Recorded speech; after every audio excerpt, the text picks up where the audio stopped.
Hello दोस्तों, मैं फिर से एक नई कहानी लेकर आ गई हूँ आप लोगों के सामने। आई होप ये कहानी आप लोगों को बहुत अच्छी लगेगी। तो चलिए बिना लेट किए हुए हम लोग कहानी का शुरुआत करते हैं। मेरा नाम रूबी है और मैं अभी 23 साल की हूँ। मैं भोपाल सिटी में ही रहती हूँ। आज मैं आपको अपने साथ हुई घटना की सच्ची कहानी बताने जा रही हूँ। आई होप ये कहानी आप लोगों को अच्छी लगेगी। तो चलिए। मैं दिखने में बहुत ही सुंदर थी। मेरे घर में सब लोग ही रहते थे। हम लोग 6 लोग रहते थे। मेरे घर में मौसा जी और मौसी जी हमारे साथ ही रहते थे।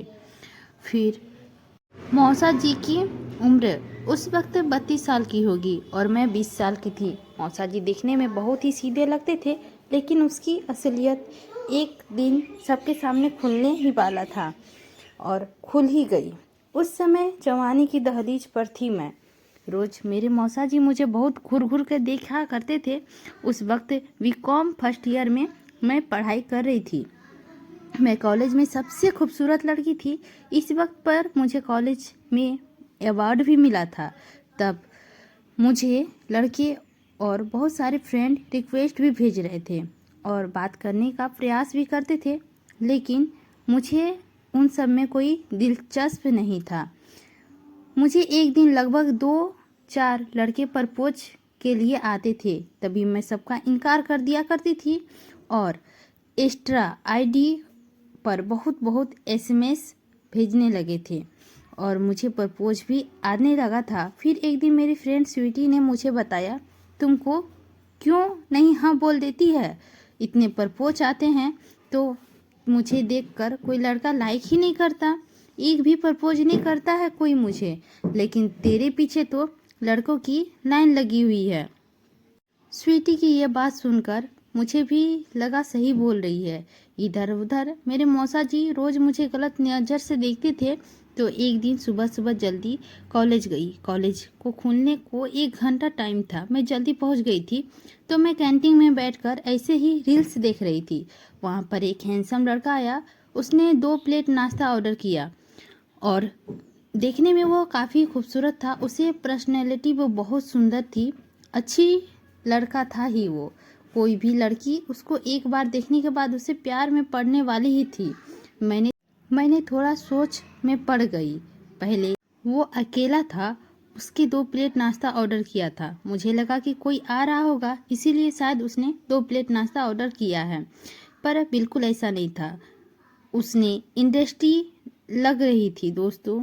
जो ऑर्डर आया था वह देखकर हक्का बक्का रह गई थी। मुझे नाश्ता करने के लिए बुलाया। मैं भी सोच में यही टाइम है उसके साथ बात करने का। मैं तो उसे टेबल पर ही चली गई। उसने मेरा नाम पूछा, उसके बाद कौन से क्लास में है वह भी पूछ लिया मुझसे।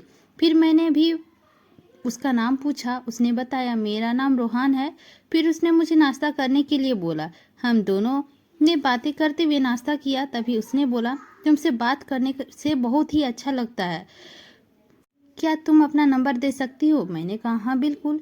मैंने भी उसको कहा तुम बहुत खूबसूरत हो। यह बात सुनकर वो हंस दिया। फिर डायरेक्टर उससे बोला, मैं तुमसे प्यार करने लगा हूँ और अब तुम क्या बोलती हो?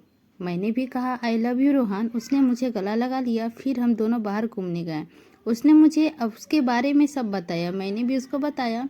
फिर एक दिन उसको मैंने अपने घर पर बुलाया। वो राजी हो गया। अगले दिन रोहान घर पर आया। मम्मी ने को बताया ये रोहान है, मेरे क्लास का लड़का है, मेरा बेस्ट फ्रेंड। फिर मम्मी ने उसके साथ भी बातें की। फिर रोहान के मौसा जी भी आए। रोहान को देखकर चौंक गए और पूछा कौन सा लड़का है? मैंने बताया मेरा फ्रेंड है। वह मुझे देखकर बहुत गुस्सा करने लगे। वह वहाँ से चले गए क्योंकि मौसा जी बिल्कुल भी पसंद नहीं था कि कोई लड़का मुझे पसंद करे या मेरी लाइफ में आए। मौसा मुझको बहुत प्यार करते थे। बाद में मम्मी ने खाना खिलाया। रोहान खाना खाकर चला गया और मम्मी को रोहान की सब बात अच्छा लगने लगा। मम्मी भी तारीफ कर रही थी। जब रात को मैं अपने कमरे में सोने जा रही थी, तभी मौसा जी मेरे कमरे में मेरा इंतज़ार कर रहे थे। मैंने जैसे ही दरवाज़ा ओपन किया, मैं मौसा जी को देखकर पूरी तरह शॉक हो गई। आज तक मौसा जी ऐसे कमरे में बिना पूछे नहीं आते हैं। मैं उनको देखकर थोड़ी डर गई। फिर मौसा जी ने मुझे दरवाज़ा बंद करने को कहा और पूछा, क्या रिलेशन है तुम्हारा उस लड़के के साथ। मैं पूरी तरह डर गई थी। सिर्फ रोहन मेरा फ्रेंड है और जैसे आप सोच रहे हैं वैसा कुछ नहीं है मौसा जी। फिर मौसा जी ने मुझे पकड़ लिया और बोला, ऐसा कुछ भी रिलेशन दिखा तो सोच लेना। यह धमकी देकर मौसा जी कमरे के बाहर चले गए। मैंने अगले दिन रोहन को यह सब बात बता दी। रोहन काफ़ी गुस्सा हो गया। उसके बाद मौसा जी मुझे बड़े ध्यान से देखा करते थे। मैं कहाँ जाती हूँ, कितने बजे जाती हूँ, कहाँ क्या करती हूँ, और मुझ पर बहुत नज़र रखने लगे थे।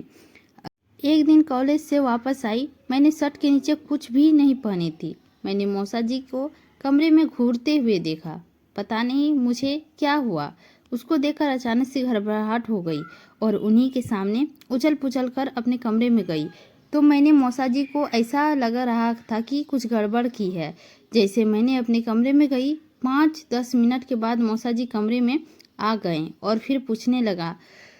फिर मैंने देखा कि मौसा जी आज बहुत गुस्से में थे। मैंने उससे पूछा, मौसा जी क्या हुआ, कि मैं समझ गई थी कि मौसा जी मेरे दीवाने हो चुके थे, इसीलिए वो मुझ पर थोड़ी थोड़ी बात पर शक कर रहे थे। फिर मैंने मौसा जी के सामने इस तरह से सिलसिला शुरू कर दिया जैसे कि सब मौका मिलता मौसा जी के सामने कुछ ना कुछ मेरे नाटक करने लगे। उनको ऐसा लगा कि इसे कुछ गड़बड़ है। मौसा जी के साथ ऐसा ही मेरा मजाक का सिलसिला चलता रहा, लेकिन बेचारे कुछ नहीं कर पाते। फिर एक दिन ना मैंने डिसाइड किया कि इस दूसरे लेवल तक पहुंचाने का स्टेज आ गया है। एक दिन मौसा जी टीवी रूम में अकेले ही बैठे थे और मैं सोफे पे लेटी हुई थी। मैंने रजाई ओढ़ रखी थी। मौसा जी उसे सोफे पर मेरे पैरों के पास ही बैठकर टीवी देख रहे थे। फिर मैंने सोचा मौका सही है, मौसा जी को पूरा ज्ञान टीवी पे ही था। तभी मैं बेड से निकल गई और उड़ी। फिर मैंने मौसा जी से कहा, मौसा जी क्या देख रहे हो। मौसा जी ने, टीवी देख रहा हूँ। दिख नहीं रहा क्या। मैंने कहा, टीवी देख रहे हैं, मैं साइड में हूँ। अभी तुम मुझे घूर नहीं रही हो जैसे तुम मुझे रोज़ घूरते हो। यह बात सुन के मौसा जी टीवी बंद करके ऊपर सो गए। तभी उनको लगा यहाँ तो कोई नहीं है। फिर मैंने लाइट जलाई तो सब मम्मी को दिख गया। ऐसी नीयत मम्मी को उससे पता चल गया। उस दिन मौसा जी से कोई बात नहीं सुनी और मौसा जी को घर से निकाल दिया। दोस्तों, यह कहानी सच्ची है और आपको भी ऐसा ही कुछ लग रहा होगा। कुछ मेरे सुझाव लगाकर आप अपनी प्रॉब्लम को दूर कर सकते हैं। तो बताइए कैसा लगा आप लोगों को कहानी। तो कमेंट जरूर कीजिएगा और ज़रूर बताइएगा ये कहानी आप लोगों को कैसा लगा। तो चलिए आज के लिए इतना ही। यदि अच्छा लगा होगा तो लाइक कर दीजिएगा। चैनल पर नए होंगे तो सब्सक्राइब करना बिल्कुल भी नहीं भूलिएगा और हमेशा से न्यू वीडियो के लिए हमारे चैनल का बेल आइकन को प्रेस कर दीजिएगा, ताकि जब भी हम अपना वीडियो डालें तो आपके मोबाइल में नोटिफिकेशन के जरिए ये कहानी आप लोगों को उपलब्ध हो। तो मिलते हैं कल की कहानी पर कुछ अच्छे विचार और अच्छे सुझाव के साथ। लेते हैं